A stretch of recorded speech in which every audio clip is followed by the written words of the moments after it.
Remember that you deserve to be there. You can't say, I'm just not that type of person, and then you don't connect with people. Don't go into your new job feeling like, oh, I'm stuck here and there's nothing else I could ever do. Absolutely not.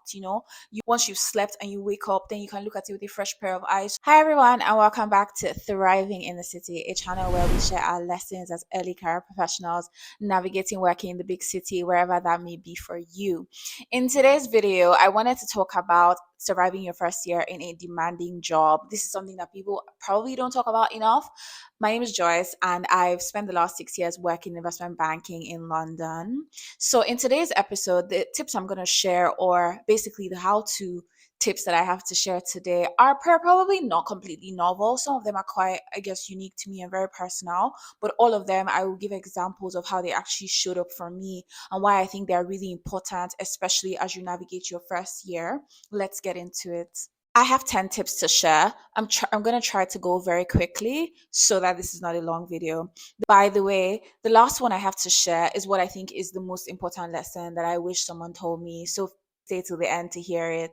First tip I have to share to navigating your first year is asking questions. Make sure you ask questions. Make sure you don't feel shy about like asking people, because I realized that if I ask questions as an analyst, then next year when I'm the senior analyst or the associate, then I can be asked the question. I think sometimes you feel a bit shy or you don't want to ask, or you're just like, oh, I should know this. If it's not Googleable, and many times when there's time pressure or someone gave you that particular task, go back and ask them. There's no need to go around like searching Google and spending like a long time looking for something that you can just ask the person. Make sure you ask questions. Don't only ask questions of things that relate directly to you, but just stuff you don't understand. I think we definitely underestimate the importance of asking questions in the early stages of our career, but it's so important. The second tip that I have, which could be unique to my job, but I actually think would be quite useful across finance jobs, consulting, law, tech, wherever it is that you should save down your resources if you can. Have a library where you save down your useful resources, like your email templates. So if you see a nice PowerPoint slide and you're in a job where you do slides, save it down. Even if you're going to ask AI to create it for you later, save it down so that you can replicate that type of thing later. If there's a particular way you do analysis, for example, in my job, we would early on in my career, I would have to do share price charts or like graphs or maybe MOT charts that's very, very specific, or like models, that type of thing. Whenever you see a good model, someone's model that you think looks really good, or like a share price chart or that type of thing, make sure you save it down. In the same vein, I also suggest like saving down maybe like your little tips or your little shortcuts that you're learning. I remember that sometimes somebody would send me an email, maybe with correction or feedback on something that gave me a tip, and then I would save it down into a folder that I had called resources. So that's also something that you can do. Have a folder where you save down all the helpful resources, or I think I called it useful resources or useful, something like that. So make sure you're saving down all your templates so that whenever you want to recreate it, like for example, whenever I would want to recreate a share price chart or recreate a particular analysis, I've already seen it. I already have my way of doing it. Or there's one maybe specific type of graphs that are very difficult to do in the first instance, or just a bit of a waste of time to create from scratch. And so you just need to take the one that you saved down and edit it. So make sure you're saving down resources, having a resource library to help you stay efficient and on top of things. The third tip I have for your first year in a demanding job is make sure you ask for feedback. Because things move quickly, you might feel like, oh, that has just happened, things are going quickly, and this is not the time. I agree. Sometimes it's not the time, especially if it's maybe you've only worked on this project for a week and then you're asking for feedback. Or, I mean, again, depends on how intense that week was. Perhaps actually this is appropriate, but then again, you can gauge. I would say ask feedback, even if there's not a structured culture, because I think in some environment, there's also not a structured culture until it's time for mid reviews or it's time for end year of year reviews. Definitely do the thing where you ask for feedback along the way, maybe 2 weeks of an intense project, or maybe there's suddenly a breathing room on an intense project. Have coffees with people that you're working with. Ask like, what could I have done better? How do you think, what do you think we can be improving? Maybe sometimes you can even phrase it as, what could we do better on this project? Where do you think there are gaps? And if people want to go around the corner, they might go around and say, oh, as a team we can do da. But then in the end, you hear what they're saying, you pick up what they're putting down, even if it's not that obvious. But yeah, that's another tip. Make sure that you ask for feedback.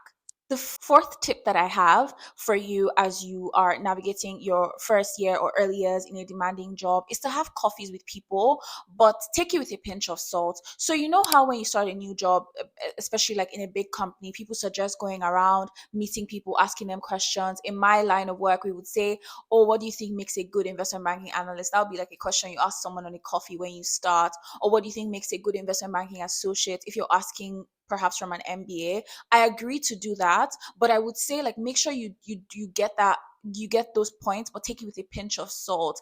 In my view, people's experiences are so different. And so somebody can tell you that, oh, working on this type of project is absolutely good or is really bad, or this person is really bad, da, da, da. Take that for sure, but make sure you take it with a pinch of salt and recognize that as individuals, all our experiences are different and the way that we receive things can be very different. Because I think for me, when I early on in my career gotten feedback or taking points from people, I would then be like rethinking and being like, but this person said this thing, it goes like this person said, but that was their own experience. So just have those coffees to get tips, to talk to people, to ask those questions of what can I do to make me stand out. But make sure you continue to look at it from your own lens. How is this different? How is this important to me? How can I make sure that I'm open minded to experience this in my own way? The fifth tip that I have is to remember that you deserve to be there. Again, some of all these high profile jobs, it can seem like, oh, it was so competitive. I have imposter syndrome. So many smart people are here, maybe da da da. Da. Don't think like that, because that will affect you and the way that you show up or how the way that you do your work. Make sure that you remember that you went through the interview processes, however you went through to even get there in the first place, whatever it took, even if it took someone just taking your CV. The fact that your CV could get there in the first place, remember that you worked hard and you deserve to be there. You deserve to have a seat at the table. Don't let that hold you back. I promise that you would need to remind yourself of this one a few times, because sometimes you'd be like, ah, da, da, da. Like maybe I'm just a good maybe I'm just good at answering questions in interviews. Fine. Even if that's true, you can always learn to be good at a different set of skills the same way you learned to be a good communicator. So remember that you deserve to be there. The sixth tip that I have is that you shouldn't be afraid to make mistakes. Don't be afraid to make mistakes. And this one shows up because you might feel like, oh, if I make a mistake, I know for me, for example, I would think that, oh, if I said something wrong, then they would know that I'm not smart, or like maybe they would think that I'm dumb and da da da. Da. So maybe I shouldn't just say anything. It's better to say the wrong thing.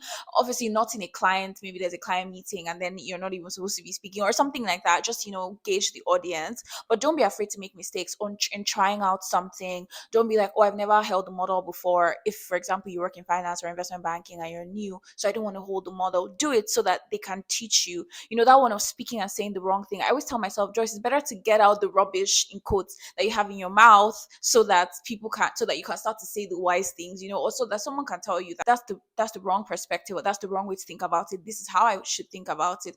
Definitely allow yourself to make those mistakes and then move on from there.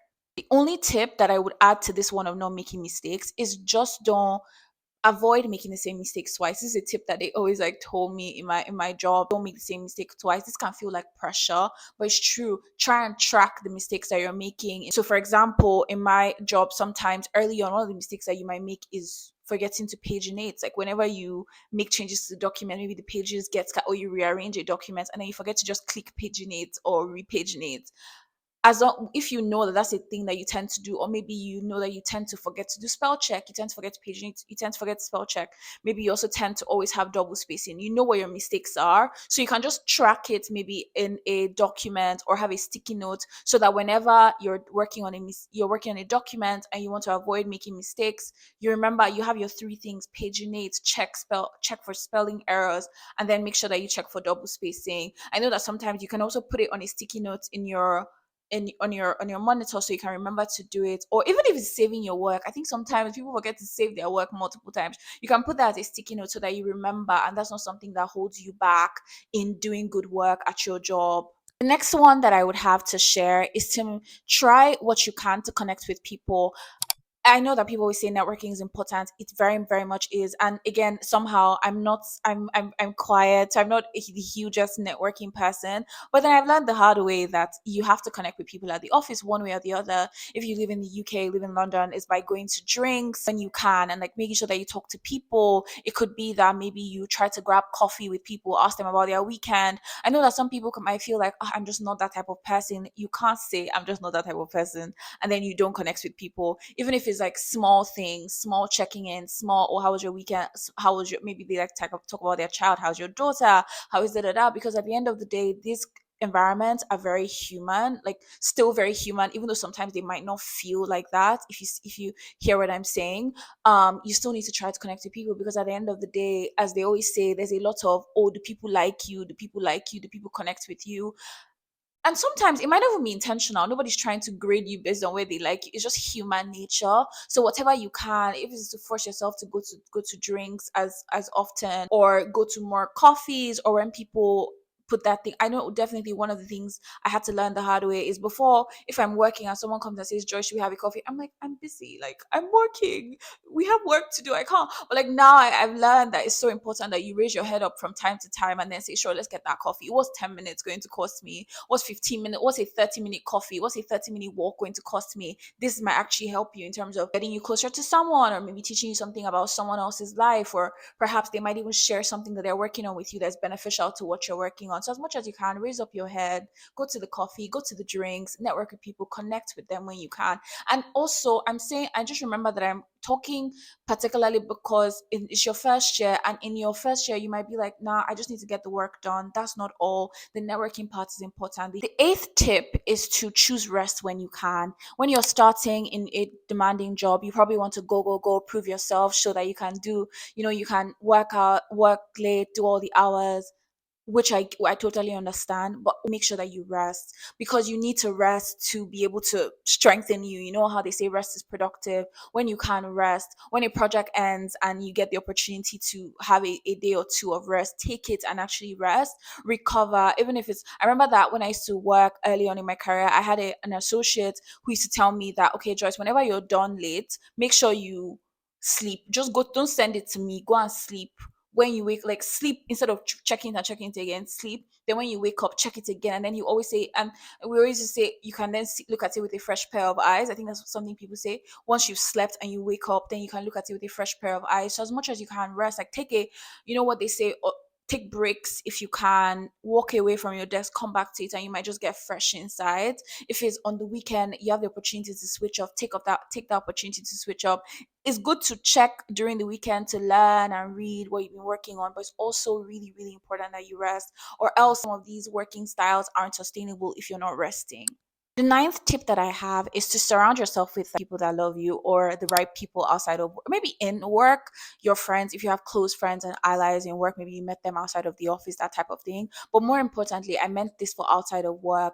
I think one thing I used to say is just remembering, I used to say is like, I always remember that I am loved at home. And this love at home is never just like my family love me, but more when I go out, when I've spent my weekend hanging out with friends, going to maybe a birthday party, or like even going to church and having people that would say, oh, so happy to see you, I hope you had a good week. That type of thing always really just helps me feel replenished when I go back to work. So for example, I used to have this thing where on Mondays, instead of dwelling on how big the Monday is, I sometimes just dwell on my weekend and how nice my week, like, as I'm working, I would just think about how nice my weekend was, and just that realization, or the reality that there's people that love me, there's my friends that took their weekend time to come and spend with me. So just surrounding yourself with those type of people that kind of bring you back to earth, that, there's life outside of work, there's people that love you outside of work. So surround yourself with the right people as much as you can. Down to the 10th tip, which I think is the most important, or the one that has been most, that I think is most useful for me, is to start to reflect on what you want to do next. Like, start to think about what you want to do next. I'm not saying you should go into your job and be like, okay, I'm only here for 2 years and I'm out. Like that, honestly, that's not even bad. But I would say that definitely think through, start to analyze, like, what parts of this job am I enjoying? What parts of it are challenging for me? How can I make sure that I'm spending more time doing the things that I enjoy? What do I want to do outside of this? Like, you don't need to feel, definitely don't go into your new job feeling like, oh, I'm stuck here and there's nothing else I could ever do. Absolutely not. You can, there are things that could be adjacent or maybe related, or it could even just be staying in that job for the next 5, 10, 15 years, really. But as much as you can, start to think about, what could I do next, talk to people, really reflect, make sure that you're checking with yourself from time to time and being like, do I enjoy this? How can I start to position myself for what I want to do next? Is this working for me? I think all of this is really important as well to help you survive your first year in a demanding job. In summary, those are my tips. I hope you find it useful if you're just starting out a new job, or if you've been working for some years and you want to share what lessons are also really important or quite unique to you, or if any of these resonated, definitely leave a comment. If you have more questions or want to see more content like this, do feel free to subscribe, share, tell someone to tell someone. See you in the next one. Bye.